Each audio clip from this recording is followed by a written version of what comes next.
كويسة؟ يا مالك كويسة، ما تقلقش.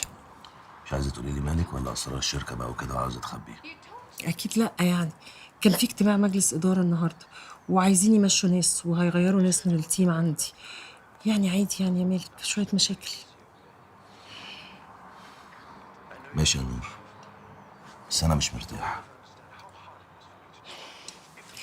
من الآخر كده يا مالك كانوا بيكلموني عنك، فاكرين يعني إن أنا بسرب لك معلومات عن الشركة وعن السيستم وكده، بس أنا طبعا قلت لهم مفيش الكلام ده. حاجة بقت تزهق بصراحة، يعني أنا أمشي من الشركة عندك وأروح شركة تانية وبرضه سيرتك بتيجي في الحوار.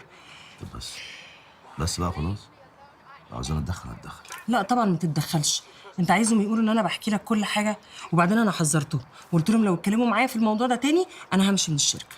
ماشي، متزعليش بقى خلاص، تعالى ننزل نغير جو.